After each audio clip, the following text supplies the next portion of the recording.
Bonjour à tous et bienvenue à un autre épisode des Crus du lundi. Samuel Lavet en compagnie de Zachary Lafontaine. Comment ça va, Zach? Ça va, Sam? Yes, épisode spécial. On est face à face pour une fois. Pas derrière un appel Zoom. Et on fait un peu plus tard justement pour ça. Mais commençons dans le vif du sujet avec le Raw de la semaine dernière du 10 février. Ouais, exactement. On a eu le droit à un combat Gunter contre Jey Uso. En fait, une attaque de Gunter sur Jey Uso. Et Jey Uso a annoncé qu'il allait choisir Gunter à WrestleMania. Et je ne peux pas m'empêcher d'avoir beaucoup d'amour pour Gunther qui a arrêté les Yeet. Donc je l'aime profondément pour cette raison. Oui, c'est une bonne raison de l'aimer. Moi, je me souviens juste du Suicide Dive de Jey Uso que j'ai trouvé, ma foi, impressionnant. Dans les autres combats, Bayley qui bat Lyria Valkyria en qualification. C'est le premier combat de Lyria Valkyria depuis qu'elle est championne. Et à peur. C'est elle est pas forte comme championne, malheureusement. Non, c'est ça. Mais on va avoir le droit d'avoir Bayley à Elimination Chamber. Bien sûr. C'était une grosse semaine pour Bayley d'ailleurs, Ouais, avec ses multiples apparitions. Elle a été au All-Star de la NBA quand même. En plus, ça, j'avais oui, pas elle a vu ça été passer. au match des célébrités, du match des étoiles de la NBA. Ils en ont parlé à Raw hier. Moi, j'ai vu justement hier le Raw, le petit Google Map de Bayley qui se déplace. J'ai trouvé ça très divertissant. Ça a été une semaine occupée pour Bayley. À noter aussi, AJ Styles en babyface, j'aime ça le voir aimé du public. Je sais que t'as une haine inconditionnelle pour lui, mais moi c'est l'homme de mon cœur. Je pense que c'est pas nécessairement une haine, c'est juste ses cheveux. C'est ses cheveux le problème. Mais chez moi, j'ai une famille où on n'a pas une abondante chevelure comme AJ Styles, mettons. C'est peut-être un peu de haine envers ou de jalousie. Un petit peu peu de été jalousie mal jaloux de mes placée. cheveux il y a 3 ans. Et sais-tu dans ce Raw-là l'interaction entre Sami Zayn et... Non, c'est la semaine passée, ça, j'ai rien dit. Donc, c'est ça que j'ai annoté, moi, pour Raw. Toi, est-ce que tu avais d'autres choses? Ben moi j'avais aussi à parler du beau match en tag team qu'on a vu. Les War Raiders ont gagné par disqualification contre American Made, qui s'est terminé par un beau coup de ceinture, toujours agréable à voir. Maintenant, passons au lendemain. NXT. Ah, on avait oublié de parler de Logan Paul qui bat Rey Mysterio. Oui, Logan Paul qui se qualifie pour l'Elimination Chamber, c'est logique. Son coup de poing dévastateur, comme à son habitude. Donc, encore un peu de star power, comme on dit, pour le show à Toronto. Exactement. Maintenant, NXT, c'était un gros show pour NXT. Il y a eu 3 matchs qui ont été officialisés pour le pay-per-view qui se déroulait le samedi. Donc, ouais, exactement. Ben, moi, ce qui m'a marqué le plus de cet épisode de NXT là, qui était un des je pense que c'était la meilleure émission que j'ai vue, qui n'était pas un PLE cette semaine, définitivement, avec Roxanne Perez déguisée en Bayley. Oui, il y a une clip qui a fait le tour des médias sociaux. C'est NXT, c'est du gros contenu présentement. C'est un des shows les plus intéressants à suivre chaque semaine. C'est vraiment un bon spectacle. Surtout ce qui m'a marqué, ben, comme j'ai dit tantôt, avec Roxanne Perez déguisée en Bayley, ça m'a rappelé de bons souvenirs du moment où j'ai commencé à suivre la lutte. Il y a eu aussi un match de cage. Un match de cage. Pour finir. Ça, c'était à la fin du spectacle. Je pense que ça peut être dans les gros matchs de l'année. Personnellement, j'ai adoré ce match-là. Oui, pour le championnat nord-américain, la mafia est toujours intéressante dans ce contexte-là. Ben, surtout qu'on a vu un heel turn. Oui, la fin, un peu de drame dans le clan. Qui...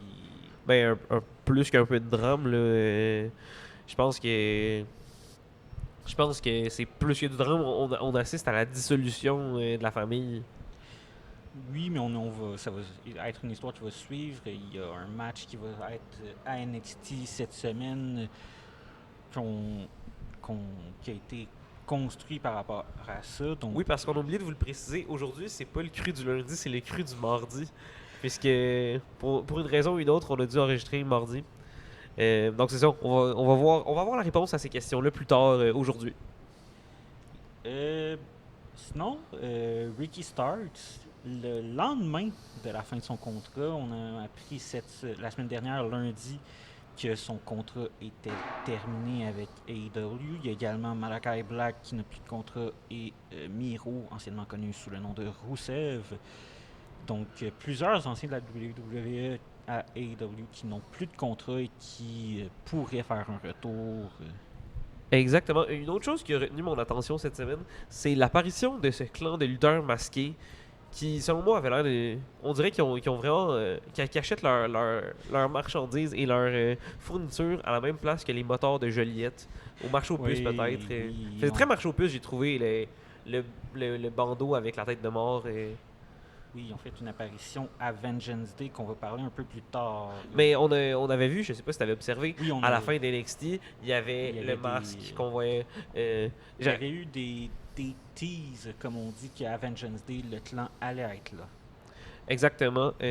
J'adore tout ce qu'ils font en ce moment, ces clans-là, sauf leur cache-cou avec la tête de mort. Je pense que ça et les cheveux d'AJ Styles, c'est des choses pour lesquelles j'ai beaucoup de haine aujourd'hui. Merci, Zachary, pour ta chronique fashion de la semaine. Donc, on peut passer à SmackDown ou est-ce que tu avais d'autres notes pour NXT? Pour NXT. Ah oui, je voulais souligner encore une fois les commentaires de nos amis français, les commentateurs qui ont fait beaucoup de jeux de mots sur Ethan Page. Je vous laisserai aller écouter ça. Pour les amateurs de jeux de mots comme moi, c'était du bonbon.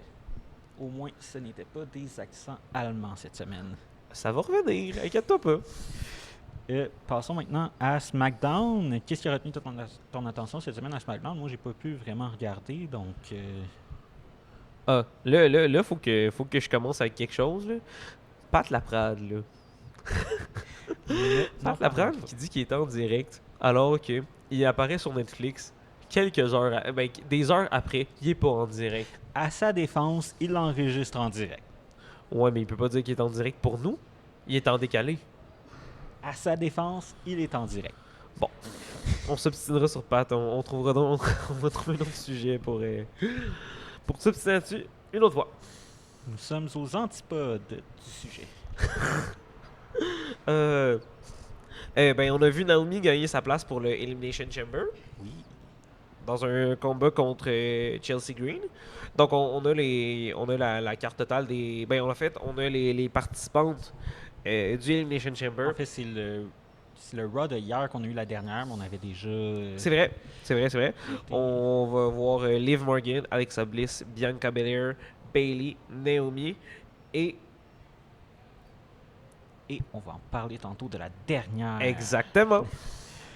Et donc, les deux championnes des titres, on pourrait dire secondaires, ont perdu. Chelsea Green, il y a une certaine logique. C'est pas, elle perd pas d'aura autour de sa défaite. Par exemple, Lyra Valkyria, elle, c'est une grosse défaite. Ouais, exactement. On a vu aussi qui a attaqué Jade Cargill, du moins des images qui montraient aucunement que c'était Liv et Raquel, mais qui étaient là. Exactement. On a aussi pu voir Motor City Machine Gun remporter leur match contre Los Garza. Ah, un clan qui va... un clan fort, comme on dit. Exactement. On a pu voir le Miz, un de mes lutteurs favoris, se faire battre contre LA Knight. Yeah. Nous avons Ah oui, j'avais aussi une autre petite remarque dans ma chronique mode. Je sais pas si t'as vu la même chose que moi, mais on a pu voir Braun Strowman avec un piercing au nez. Un septum, comme on dit. Je savais pas que Braun Strowman était maintenant étudiant de l'UQAM. Je crois l'avoir déjà vu auparavant, mais c'est pas. Ouais, c'est pas nouveau, c'est. Mais un Donc, ancien. mercredi, je vais regarder pour un géant de 7 pieds à l'UQAM, voir s'il ne sera pas là. Mais c'est pas nouveau. Ancien homme fort avec un piercing. Ouais. On va avoir le droit à Charlotte contre Tiffany Stratton à WrestleMania. Un bon combat. La nouvelle et l'ancienne. On les compare beaucoup, les deux. Exactement. On peut aussi se poser des questions sur est-ce qu'on va avoir le droit à Trish Stratus et Tiffany Stratton contre Nia Jax et Candice LeRae à Elimination Chamber. Du moins, sur le Wikipédia du show, ça a été confirmé. Donc, je sais Donc, pas si... tout semble s'enligner vers là, sans aucune surprise vraiment. Trish à Toronto, c'est toujours gagnant. Ouais. Parfait.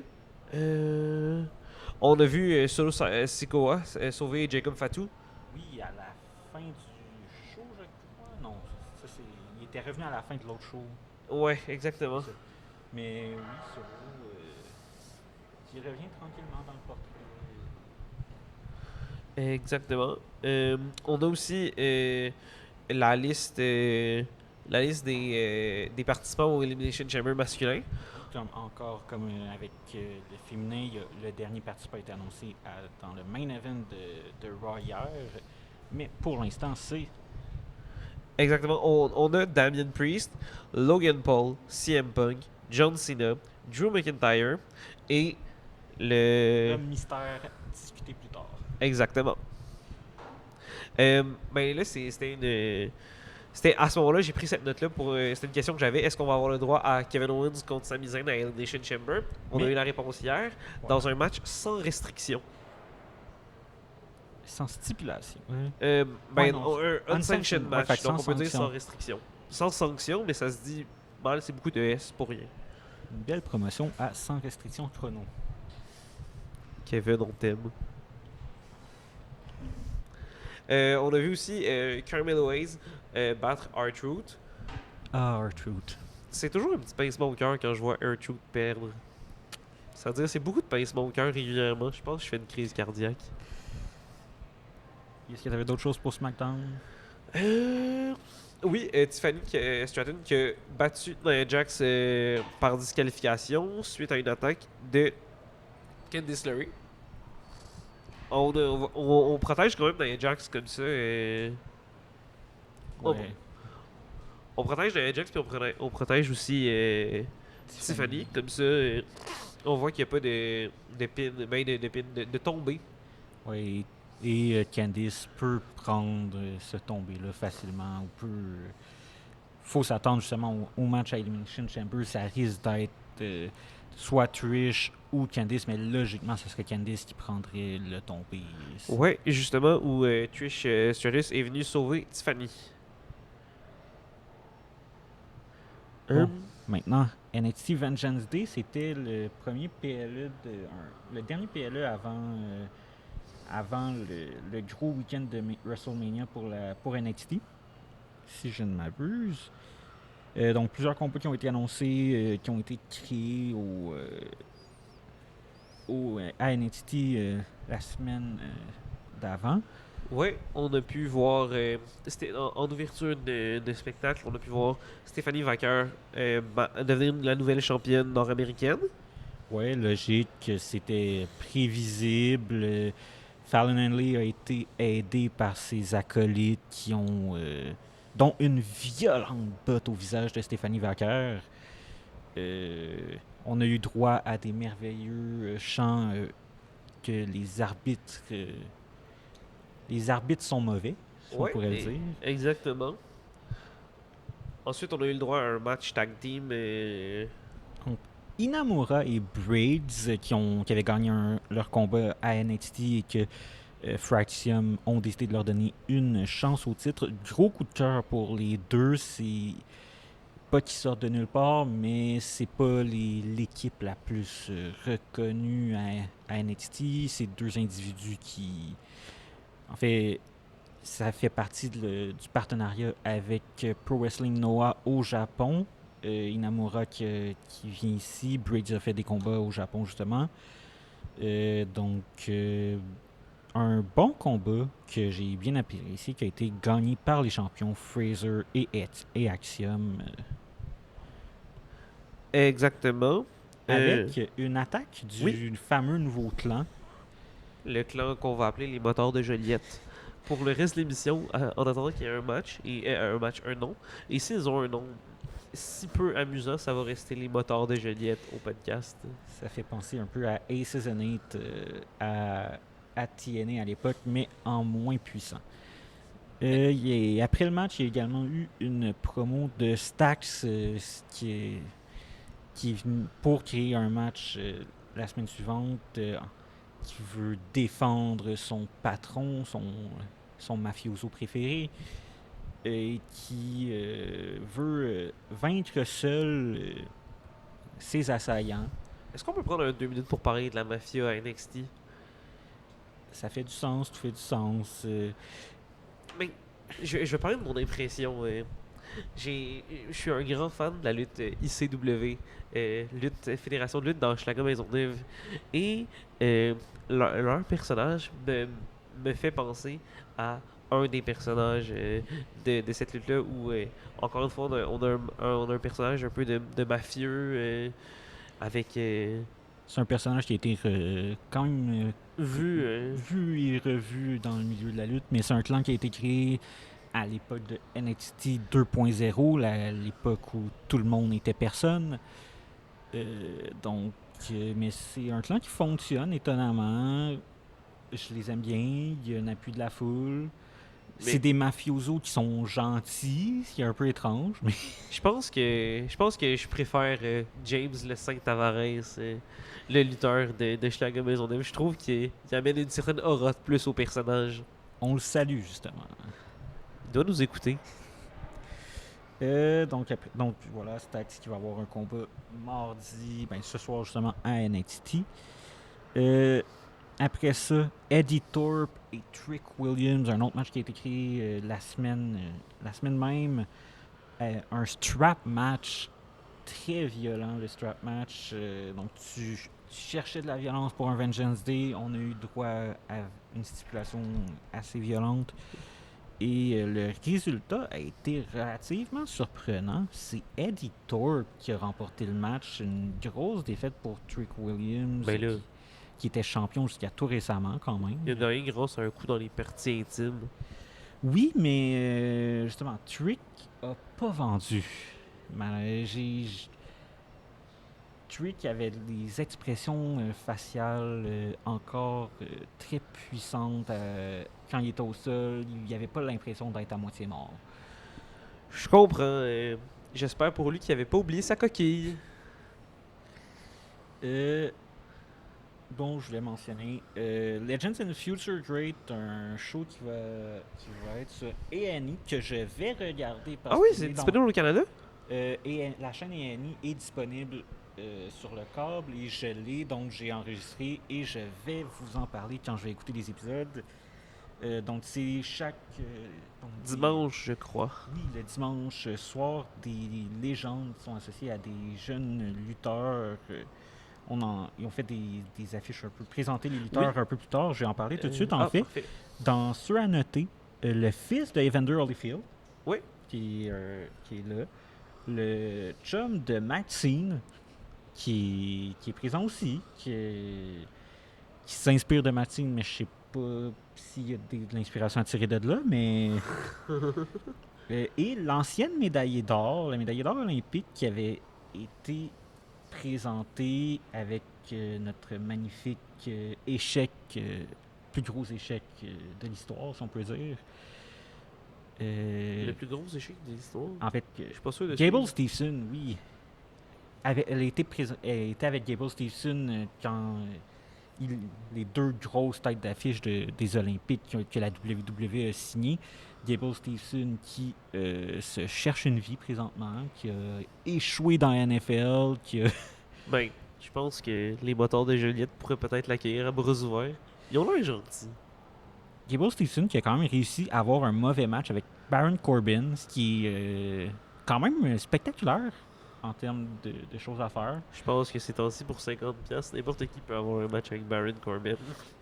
Mais donc, oui, donc, c'est sa collègue qui était avec lui, elle a un certain aura, plus de talent clairement. Et elle est là-dedans aussi. C'est dans les noms que j'ai notés, sinon plusieurs anciens joueurs de football, plusieurs anciens athlètes, dans la logique, tous ceux qui sont au PC. Et donc, ensuite, une belle petite promo de Ricky Starks sur sa signature de son contrat. Une promo de parking au soleil. Classique. Classique. Et euh, on a eu par la suite le combat d'Obafemi. Non, avant ça, c'est Non. Ethan Page contre Javon Evans. Exactement. Le timing du coup de poing de Oui, Ethan c'est ce que j'avais Page nommé. C'est ce que j'avais noté, pardon. exceptionnel. Le bruit que ça a fait aussi. Et Paf! on a vu une certaine revanche. Javon Evans qui a attaqué la mâchoire de Ethan Page. Mais un timing impeccable de Javon Evans qui saute et Ethan Page qui donne un coup de poing avec le mouthpiece qui s'en va sur le sol. Donc, un bon combat. Penses-tu qu'il a réutilisé son protecteur buccal après? Je pense qu'il l'a lavé. Ça se lave. Un beau protecteur buccal noir et blanc. Ça se dit bien dans un micro-protecteur buccal. Et ensuite, on a eu le droit au match du titre masculin. Austin Theory, Grayson Waller contre Obafemi.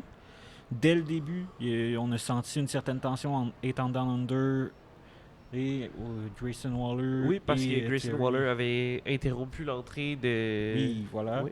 Interrompu l'entrée de Austin Theory. Mais dès le début du combat, ils ont quand même été ensemble. Ils ont attaqué Obafemi. Et Obafemi, c'est un monstre. Et étonnamment, il n'est pas si grand que ça. Il mesure 6 pieds 8, je crois. Donc à peu près la grandeur de Damien Priest, pour donner une comparaison. Un peu plus grand que Damien, mais un pouce de plus environ. Ben, il a paru quand même assez grand dans ce match, assez fort aussi.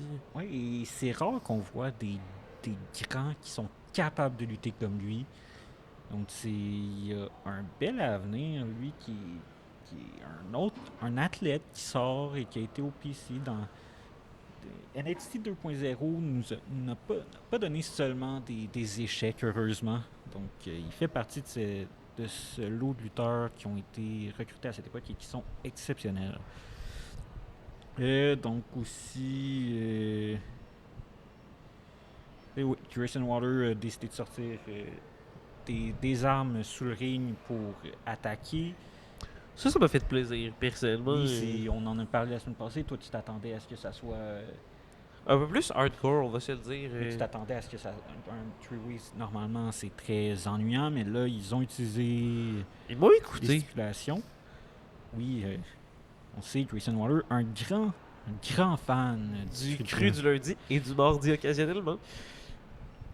Et bon, là, pour le finir, il y a eu des attaques aussi de Waller et Theory combinées. Theory a fait un tombé sur Obafemi pendant que c'était une attaque de Grayson Waller. Grayson Waller a été un peu fâché. Et là, lorsque on pense que Austin Theory va l'emporter, Grayson Waller tire la jambe de l'arbitre et empêche son coéquipier de l'emporter. Ça a créé de la grosse tension. Et quelques instants plus tard, Obafemi qui l'emporte. Alors que c'est Grayson Waller qui a attaqué Theory par accident. Et donc beaucoup de tension dans le clan, dans l'équipe plutôt. Voilà. Est-ce que tu avais quelque chose d'autre sur le match? Ben, encore une fois, on a vu une attaque du clan X. Oui, une autre attaque. C'est... Ils font leur répression. Exactement. reste à voir. Et parlant du clan, justement, on a appris un peu c'était qui. C'est pas des noms connus, c'est des gars du PC qui se forment un clan, Ben justement, il me semble, lors de cette attaque-là, j'ai vu un des lutteurs qui, je sais pas si c'était volontaire, mais a échappé son masque de squelette. Donc on a découvert son visage. Ouais, ben c'est Mais il un l'a replacé peu... après. Oui, c'était très étrange comme Oui. attaque. Ils veulent se faire... Les commentateurs ont nommé des fois aussi leur nom, mais en même temps sont anonymes. Oui. Un petit, on dirait un petit shortcut, si je peux prendre l'expression, de la WWE là-dessus. Ouais, et ensuite, une promo ben, pas une promo, mais un segment en arrière avec Santino Marella qui était là, représentant de TNA, qui était avec sa fille et qui a parlé à la directrice générale de NXT, Eva, et qui lui disait justement que, que ça faisait longtemps qu'il l'avait pas vue, qu'elle était petite quand il l'avait vue, donc il voulait. Et il y a un entente qui va se créer. Ils ont parlé de business, comme on peut dire, donc faut s'attendre à plus de collaboration entre NXT et TNA dans les prochaines semaines. C'est un peu ce que ça a teasé ce segment-là. Exactement. Passons à la finale. L'événement principal. Le match à 3 s'est transformé en match à 4 à NXT avec la victoire de Cora Jade sur Bayley. Elle a été rajoutée au match, donc c'est un match à 4. Julia, Cora Jade, Bayley et Roxanne Perez. Un gros combat. On a vu des alliances et des trahisons entre Cora Jade et Roxanne. On sait les deux sont très proches, ont été alliés, puis ennemis et alliés. Julia et Bayley se sont aidés à quelques reprises aussi, mais un bon combat qui a été au final remporté par Julia sur Cora Jade. Qu'est-ce que tu as retenu de ce match? Euh, Ce que j'ai retenu de ce match-là, honnêtement, il commençait à se faire tard. Est-ce que je me suis peut-être un peu endormi? Je plaide coupable à ces accusations. Ce que j'ai retenu, c'est que Julia a conservé son titre. Mais un bon combat d'ensemble, c'est Oui, 4 filles qui le, peuvent le, bien le, lutter. le, le rythme du combat était assez rapide. Ouais, la division féminine NXT, c'est la meilleure. C'est évident, donc ça, c'est pas un secret pour personne. Et à la fin, Julia se fait rejoindre Par Jordan. par Stephanie Vacker au début. Oui, et par la suite par nul Et autre que Jordan par- Grace. oui, on entend. Jordan Grace, pardon. Alors qu'il y a le bandeau défilait au bas de l'écran sur les producteurs, comme si la fin du spectacle arrivait. On a entendu les sirènes de police et c'est Jordan, donc c'était dans les rumeurs.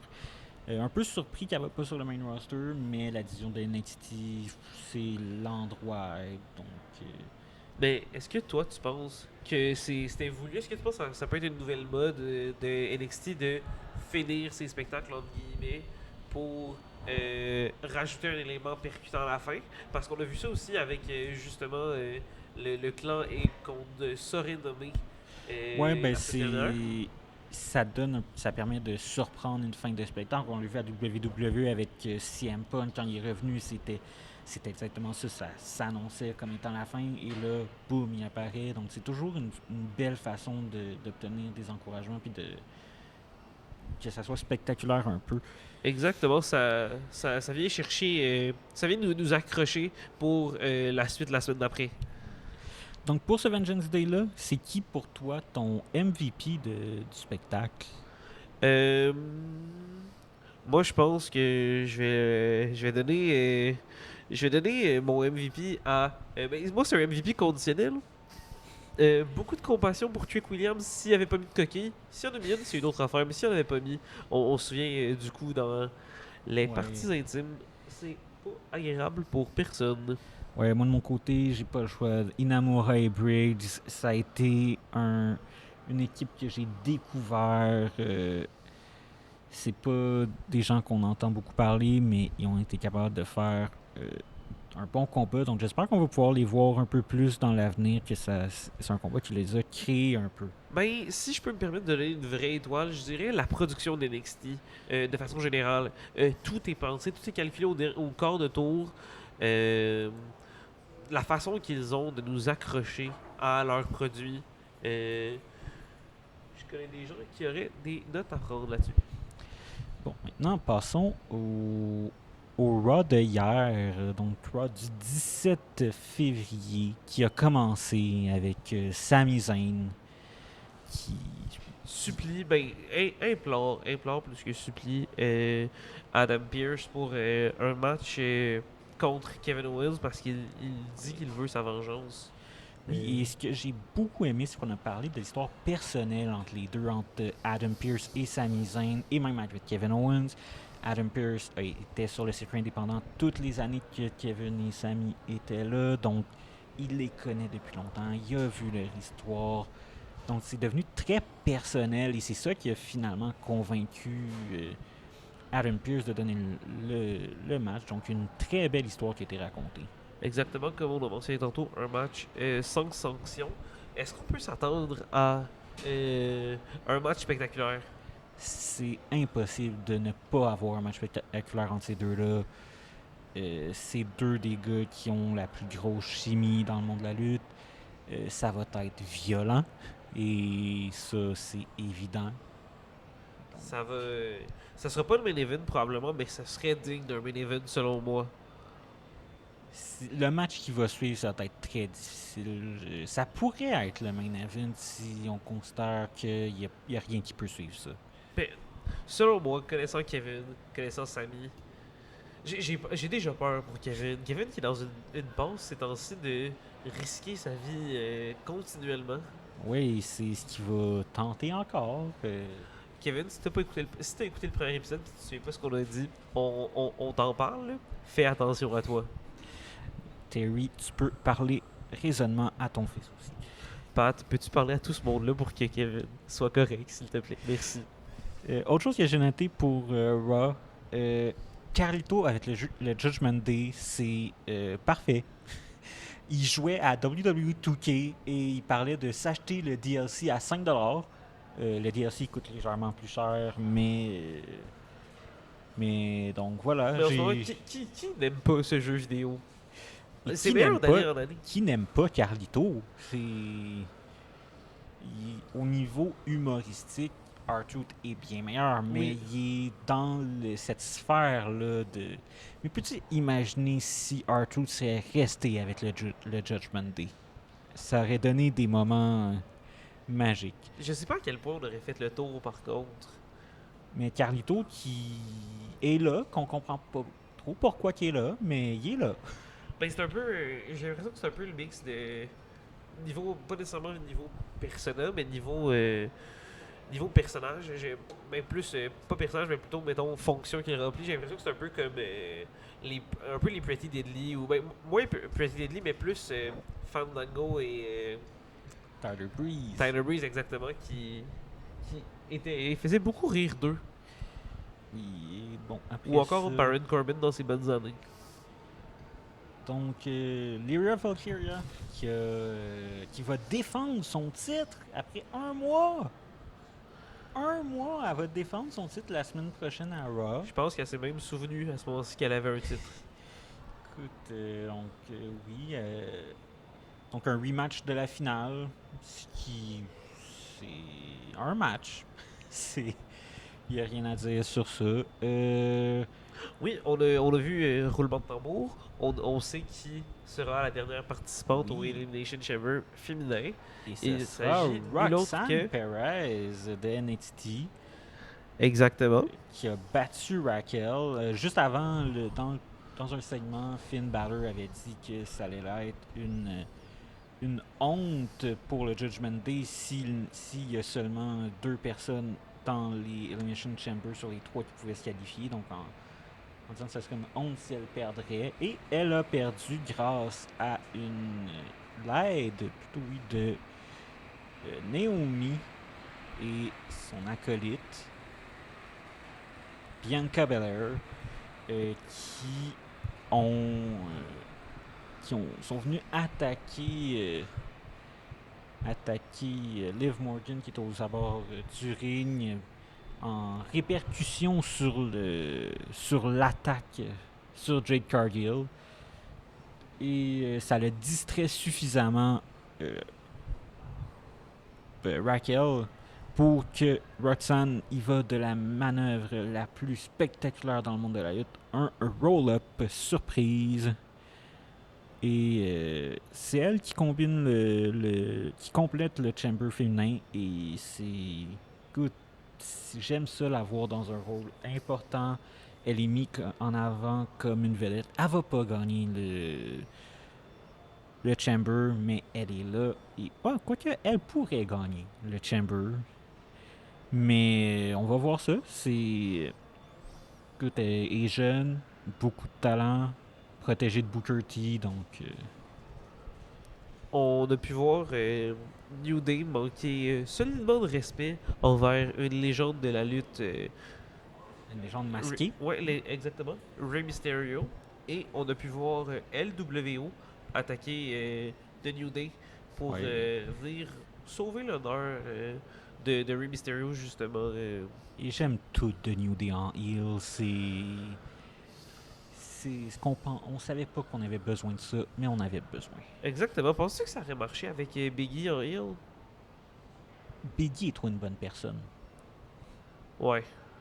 Mais ça aurait pu marcher parce qu'il a déjà été heel, lui, à l'époque, il était avec Dolph Ziggler. Il était une brute physique. Deux excellents lutteurs. Deux moments où on se souvient, qu'on se souvient pour les bonnes raisons. Mais ouais, donc ça va être. Mais New Day en heel, c'était très bien.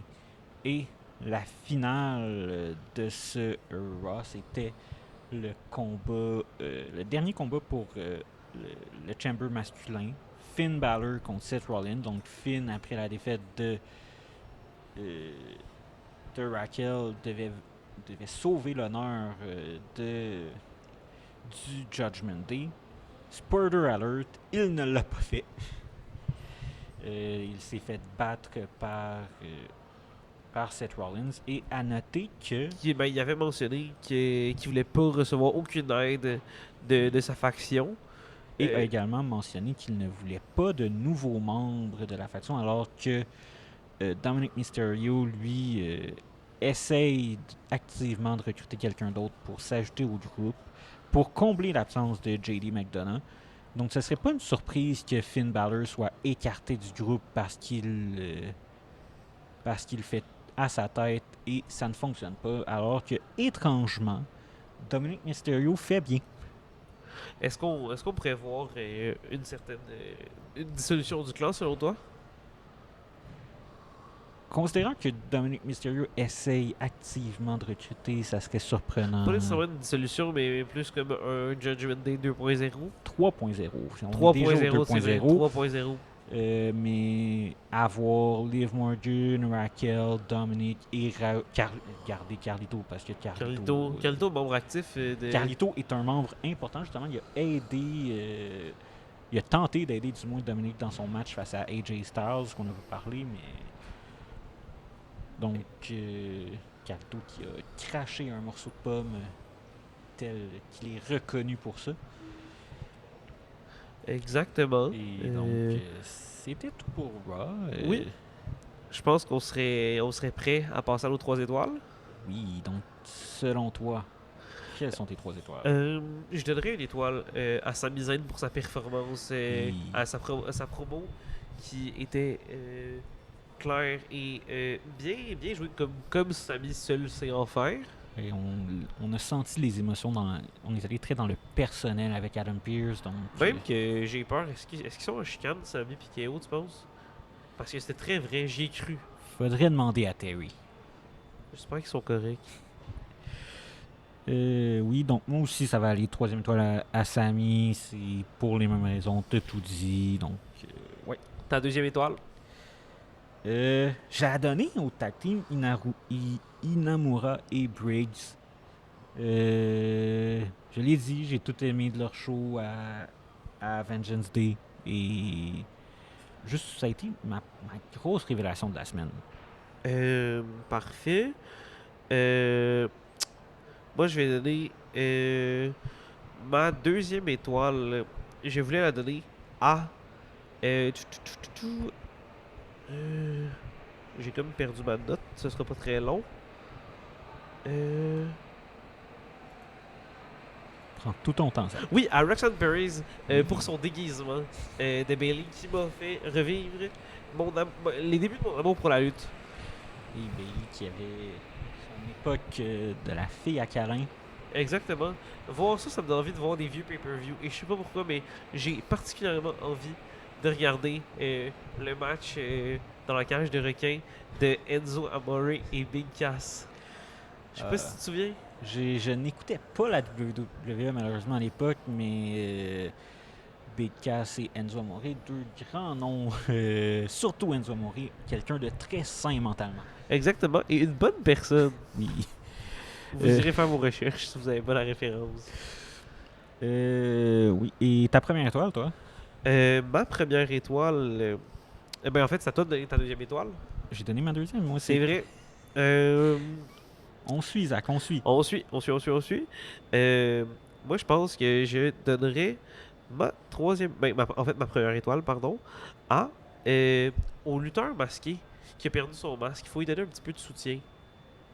J'ai pas la Oui, le lutteur du clan anonyme qui a perdu son masque. Ah Faut oui! donner du soutien. Non, en fait, je pense que je donnerais l'étoile au clan X pour le divertissement qu'il va apporter tout au long de la semaine. Et j'ai hâte de voir ce que ça va être ce soir. J'espère qu'on va ouvrir le show avec ça. En espérant que ça ne devienne pas un rétribution, cette bonne vieille époque de la pandémie. Des choses qui me manquent, hein?